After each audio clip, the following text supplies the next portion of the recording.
سلام رسیدیم به قسمت عملگرها. ببین دوستان من، عملگرها یک سری کاراکترن که ما باید بین متغیرها اونا رو قرار بدیم و متغیرهامون رو تغییر بدیم، بلا سرشون میاریم و به اون نتیجه خودمون برسیم. خب من وارد محیط VS Code بشم و تو فایل 7.py بریم سراغ در واقع عملگرها. ببینید ما 4 تا عملگر اصلی داریم: منها، جمع، تقسیم و ضرب، که خب اینا خیلی در واقع کار باش راحته. مثلا شما میتونید که پرینت بکنید 10 به اضافه مثلا 20 رو. خب یا میتونید، من همین رو کپی کنم، میتونید مثلا پرینت بکنید 10 منهای 20 رو که به شما بده منفی 10. من اینو یه بار ران بکنم، ببینید به شما 30 و منفی 10 رو میده. خب شما میتونید همینو مثلا بینش ضرب بذارید، یا یه بار دیگه من اینو بینش مثلا تقسیم بذارم و یه بار دیگه ران کنم. خب ببین ضربش میشه 200، تقسیمش میشه نیم، و به این شکل برای من این عملگرها کار میکنه. پس ما به این کاراکترها که بین متغیرها یا بین اعداد میذاریم میگیم عملگر. حالا یه سری از عملگرها ما داریم که اونا شکلشون فرق میکنه. مثلا شما فرض کن که این تقسیم رو انجام دادی ولی میخوای فقط قسمت صحیحش نمایش داده بشه، نه قسمت اعشاریش. خب پس من اینو یه بار دیگه اینجا می نویسم، به جای یه دونه تقسیم 2 تا تقسیم میذارم. خب وقتی 2 تا علامت اسلش میذاری به معنی تقسیم، میاد و فقط قسمت صحیحش رو نمایش میده. الان من اینو یه بار دیگه ران کنم، ببین 0 رو به من نمایش میده. نیم که خط 4 بود، خط 5 که اجرا میشه برای من 0 اینجا میبینی که چاپ شده. خب پس برای نمایش قسمت صحیح در واقع یک تقسیم هستش. خب حالا چیز دیگه ای که ما داریم، یه موقع هست شما میخوای باقی مانده تقسیم رو نمایش بدیم. من اینو مثلا می نویسم پرینت، می نویسم 7 تقسیم برای چی؟ تقسیم برای 5. خب اگه 7 تقسیم برای 5 بشه چی میشه نتیجه؟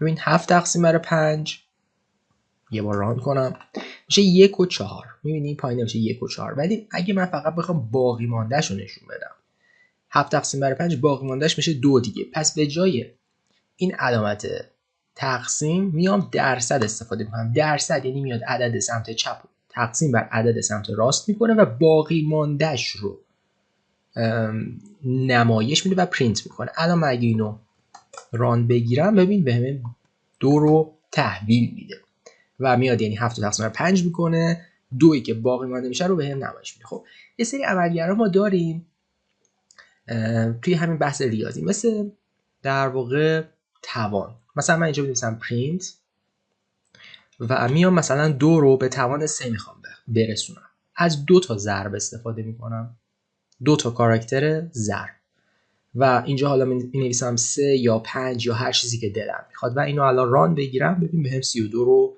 داد. یعنی 2 به توان 5، یعنی 2 رو 5 بار باید در خودش ضرب کنیم و اینجا بهم 32 رو تحویل میده. خب این از عملگرهای ریاضی بود. یه سری عملگر هست که ما تو شرط ازش استفاده میکنیم. یعنی میخوایم مثلا اگر چک بکنیم اگر A بزرگتر از B بود یه کاری رو انجام بده. این اگره ما با ایف نمایشش میدیم. حالا من الان وارد ایف نمیخوام بشم، معقوله ایف رو بخوایم توضیح بدیم و اینا، ولی برای چک کردن، برای شرط، مثلا میگیم اگه A بزرگتر از B بود، به این شکل نمایش میدیم A بزرگتر از B. خب یا مثلا میگیم اگر A کوچیکتر از B بود، به این شکل. خب این بریک رو پاک کنم. خب یه موقعی از شما میخوای یه چیزی رو چک بکنی، شرط برابر بودن رو میخوای چک بکنی، مینویسی اگر A مساوی با B بود. اگر A مساوی B رو ما اینجوری نمایش به این شکل نمایش میدیم، با یه مساوی نمایش نمیدیم هیچ وقت. چون یه مساوی شما وقتی از یه مساوی استفاده میکنی که میخوای یه چیزی رو بریزی داخل اون. مثلا من مینویسم A مساوی با مثلا 70. خب یعنی من عدد 70 رو میریزم داخل A، ولی اینجا من وقتی میخوام شرط رو چک بکنم، یعنی بگم اگر A مساوی B بود، اینجا باید 2 تا مساوی بزنم. خب پس این یه سری از عملگرها هستن که به این شکل کاربرد دارن. خب اینم از این.